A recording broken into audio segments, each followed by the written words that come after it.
Lai gan sabiedrībai, kas seko līdz politiskajai dzīvei, vēl ir daudz neskaidru jautājumu, partiju apvienība vienotība, respektīvi jaunā laika pilsoniskā savienības un sabiedrības citai politikai alianse iegūst ar vien reālākus apveidus, un marta sākumā, tā vismaz ir solīts, noformēsies līdz galam juridīgi.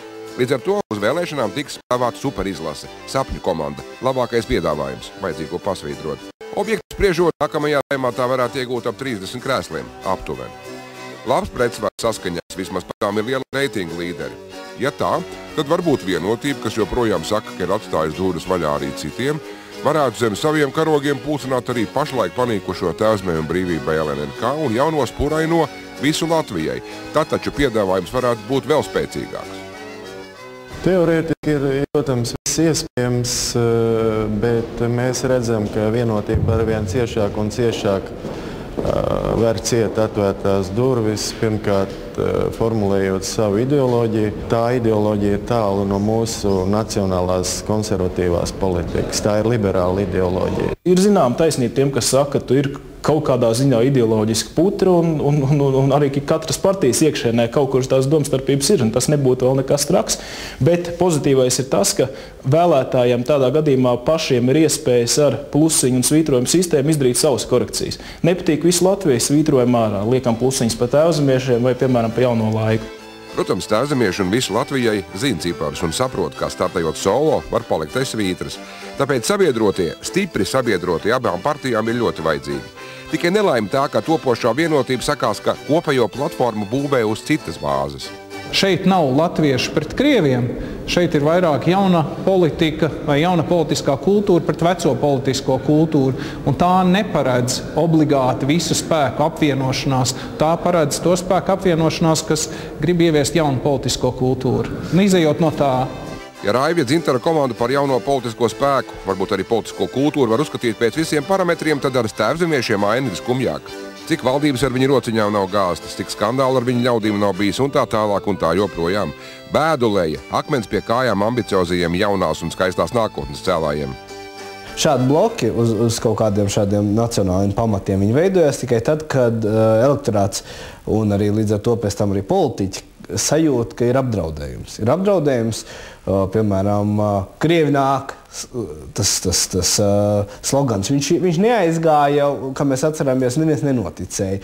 Un tas ir atlikts stāsts. Un tajā mirklī, kad šī sajūta radīsies elektorātam, politiķi to sajutīs, tad ir iespējams tās nacionāli konservatīvs bloks, kur ir šis nacionālais jautājums kā viens no galvenajiem, kurš apvieno spēkus un kur var vienot arī elektorātu. Šobrīd man ir grūti iedomāties, kāds lozungs tas varētu būt, kas saved kopā. Jo, ja mēs tā skatāmies, tad jau pašai vienotībai nav kopēja ekonomiskā politika un valsts izpratnes politika. Tas jau pavisam noteikti nenāk par labu jaunās apvienības eventuālajai paplašināšanai. Un vai maz tā vispār grib vēl kādu klāt? Arī liels jautājums. Turklāt jāpatur prātā, ka vienotībā ir arī bijušie tēvzemieši, kas droši vien neaugst būt pie viena galda ar tiem, no kuriem ar skandālu šķīrās. atklāti runājot, būtu diezgan grūti iedomāties situāciju, ja vienotība startē vēlēšanās, un tās sarakstā Tēvzeme Brīvība piedāvā arī Jānis Straumi, Latvijas politikā plašāk pazīstamam var iesaukt Baķi. Diez vai cilvēki to uztvers kā jaunas politiskās kultūras piedāvājumu. Īsāk sakot, tēvzemiešu iekļaušanās vienotības blokā ir maz ticama. Tiesa nav izslēgts, ka atsevišķi tēvzemes politiķi neiztur spiedienu un pāriet pie vienotības kā individuālas zvaigznes. Bet tādā gadījumā Tēvzemei Brīvība aiziet pa skuju taku pavisam, ko partijas spice šobrīd nepieļauj pat murgos. Bet kā ar visu Latvijai? Jā, jaunie censoņi ir spuraini, spītīgi un brīžiem pat radikāli, bet jaunas asins tomēr. Un ne tās sliktākās. Publiskajā telpā joprojām dzīvo ziņas, ka vienotības galvenais kodols jaunais laiks veids pārunas ar Dzintaru komandu. To apstiprina arī pats Dzintars, kas neizslēdz apvienošanos tikai ar tēvzemiešiem. Riski ir tādi, ka šis veidots gluži vienkārši var palikt pie 4,9%. Ļoti grūti paredzēt, cik lielā mērā tēvzemieši spēj veikt kaut kādas izmaiņas savā partijā, kas viņiem ir nepieciešams, lai šādi riski nenotiktu. Vienādi sakot, ir ļoti daudz un dažādi apstākļi, kas noteiks visu Latvijai izvēli. Un tā izvēle būs jāizdara ļoti ātri. Visticamāk, tas ir kopš 6. marta dažu nedēļu laikā. Tātad visu Latvijai gaida vienotības signālu un pieļauj domu, ka tēvzemieši paliek maliņā vieni. Vienotība un visu Latvijai. Šāds piedāvājums varbūt patiešām var uzrunāt nacionāli patriotisko vēlētāju.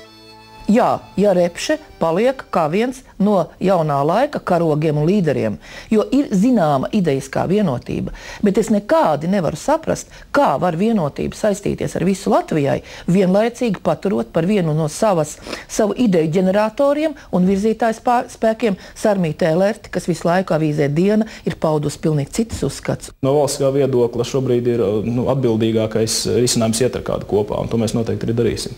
Drīzāk es paredzu, ka nacionāli konservatīvi orientētas partijas tomēr bloķēsies savā starpā un organizēs vienotu sarakstu. Nu ja, katram savs skatījums uz lietām. Rezumējot mūsu prognozi, vienotības Tēvzemiem brīvībai LNK un visu Latvijai bloks ir maz iespējams. Tāpat neticam, ka izveidosies bloks Vienotība un visu Latvijai. Visu Latvijai un Tēvzemiešu alianse ir reālāka. To domāt, starp citu, mudina arī fakts, ko pagaidām izskatās daudz ir piemirsuši. Proti, nākamajā Saeimā no viena saraksta ievēlētie nevarēs atšķelties un dibināt savu frakciju.